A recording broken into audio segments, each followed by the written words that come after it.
थे तो ये हुकूमत ने अब तो मुज़ाकरात के लिए आपको कह दिया है, साथ ही साथ वो आपके खिलाफ तैयारियां भी कर रहे हैं। सर देखें, हुकूमत तो सब बहुत ही घबराई हुई है। ये तो टोटल क्यास हुकूमती कैंप्स में नजर आ रहा होगा आपको।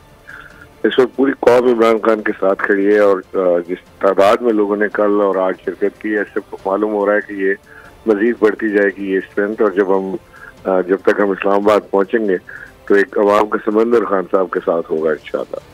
तो ये अगर ये समझ रहे हैं कि H9 पार्क में बैठने से कोई फर्क नहीं पड़ता, तो अवाम के तो सड़क में आने से फर्क पड़ता है। ये असल में अवामी नुमाइंदे हैं नहीं, इन्हें समझ नहीं आ रही है, तो इनको समझ आ जाएगी इंशाल्लाह जल्द। तो सर वो इल्ज़ामात भी लगा रहे हैं, आप जत्थे ला रहे हैं, मशीनरी का इस्तेमाल आप लोग कर रहे हैं, हुकूमत आपके पास है पंजाब में, तो ये जत्थों का, मुसल्ला जत्थों का और मशीनरी का इस्तेमाल भी हो रहा है फिर आपकी जानिब से?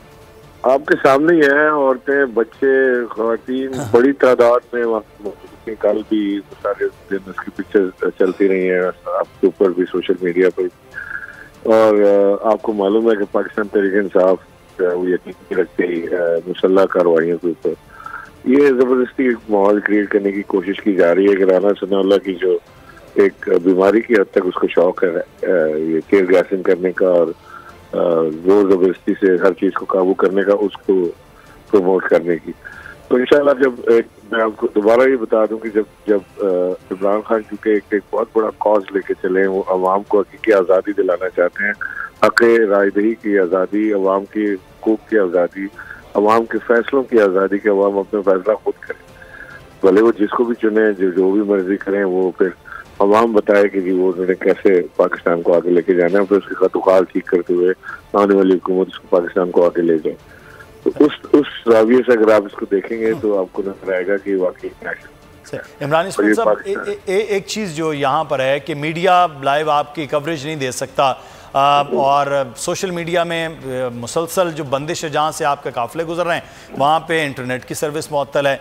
आपके शहर कराची में बोल को बंद कर दिया गया है, तो ये लोगों तक नहीं पहुँचेगा जब पैगाम, तो आप नहीं समझते लोग निकलेंगे कम, आएंगे कम? नहीं, लोग निकलेंगे। ये भी एक बड़ी ज़्यादती की बात है कि जो टीवी चैनल दिखाने की जिसारत करे उसको बंद कर दिया जाए। इमरान खान की तस्वीर लाइव दिखा सकते हैं आप, और अगर आपने दिखाई तो फिर आपको भी बंद कर दिया जाएगा। तो यही सारी चीज़ों के खिलाफ तो हम खड़े हैं। यानी कोई हमारे खिलाफ प्रेस कॉन्फ्रेंस करे, खुद आके DGI SPR और हमारी DGI बैठ के प्रेस कॉन्फ्रेंस करें, उसका जवाब भी आप दे सकते हैं। अगर आप जवाब देंगे तो आपको फिर आपके ऊपर इल्जामात लगते हैं, फिर आपके साथ वो काम होते हैं जो हुकूमत कर रही है सबके साथ। तो लिहाजा हम भी चाहते हैं कि देखें, हम इदारों का एहतराम करते हैं और हम चाहते हैं कि इदारों का वक़ार जो है वो पाकिस्तान का वक़ार इदारों से है और इदारे जो है वो मजबूत होने चाहिए। लेकिन हम ये नहीं चाहते, हम कभी भी इदारों के खिलाफ नहीं थे, ना है ना होंगे कभी भी। लेकिन हम ये भी चाहते हैं कि जो भी इदारे हैं वो अपनी कानूनी उसमें रह के, दायरे में रहकर काम करें और हुकूमत जो है वो अपना काम करे। अच्छा इमरान इस्माइल साहब, आखिरी सवाल ये है कि इमरान खान के लिए खुद एक बहुत बड़ा अब चैलेंज नहीं, क्योंकि लॉन्ग मार्च ये था कि अब निकलना है, निकलने के बाद वहाँ पहुँचना, क्या ये हुकूमत से जो आपका एक ही मुतालबा है कि इलेक्शन, आप समझते हो हुकूमत इतना प्रेशर में आके वो इलेक्शन के लिए कह देगी आपके लॉन्ग? ऑप्शन ही कोई नहीं होगा इनके पास। देखें, मुझे तो जो जिस चीज़ का खतरा है ना वो ये कि इमरान खान अपनी जो डेडलाइन उन्होंने दी है जुमे को H9 पार्क पहुंचने की, शायद उसको मीट ना कर सकें, क्योंकि जो अवाम का समंदर इस उनके साथ मूव कर रहा है उससे उनकी तो स्पीड बिल्कुल ही स्लो है और इनको शायद और कुछ दिन लग जाएंगे वहाँ पहुँचने में। और जो लोग ज्वाइन करे चले जा रहे हैं, आपने पाकिस्तान में ऐसा नहीं देखा होगा कि दिन भर ये सारी मूवमेंट हो और अंधेरे के बाद जो है लोग अपने घर चले जाएं और अगले दिन से प्रेशर हो।